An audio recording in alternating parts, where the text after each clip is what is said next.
Bom, finalmente chegamos ao eixo 5, é o último eixo do texto base, que trata da gestão e institucionalidade da cultura.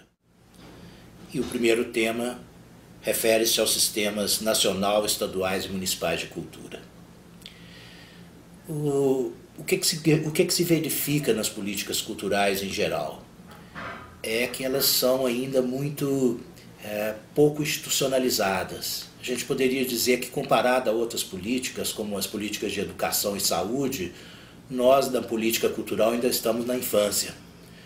Em termos de estrutura institucional, em termos de preparação dos nossos gestores e dos nossos servidores públicos, em termos de uma legislação mais densa e mais clara a respeito das funções e do papel do poder público na área da cultura, e também necessitamos de uma base de dados e informações que nos ajude a planejar.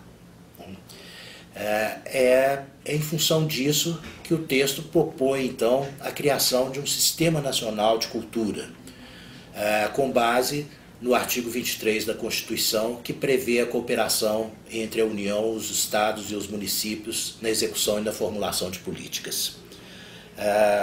A experiência que nós já temos no Brasil com a organização de sistemas, como por exemplo o Sistema Único de Saúde, mostram que quando a gente estabelece diretrizes comuns, divide atribuições, divide responsabilidades e estabelece um esquema de repasse de recursos, a gente assegura mais efetividade, mais continuidade dessas políticas e, em suma, elas passam também a ser mais econômicas.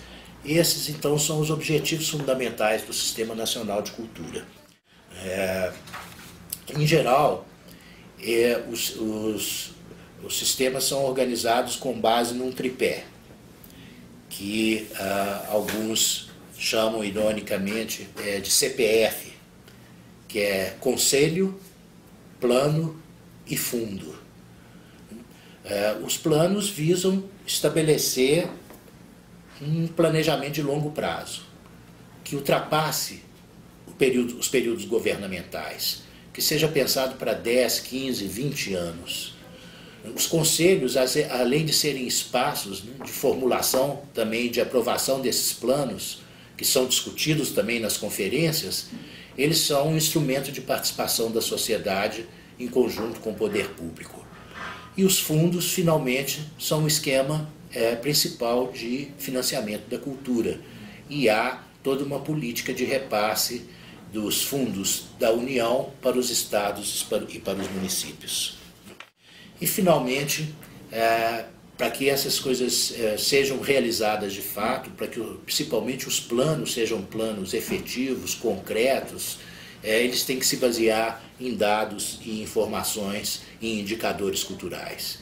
E para isso nós necessitamos também, além de conselhos, planos, fundos, órgãos específicos, que eu me esqueci de dizer, para a área cultural, e a realização de conferências como essas que nós estamos realizando, nós precisamos também de um Sistema Nacional de Informações Culturais, onde a gente possa compartilhar dados e indicadores e possa planejar melhor as nossas políticas culturais, tornando-as assim mais eficientes, mais transparentes e, sobretudo, mais justas e democráticas.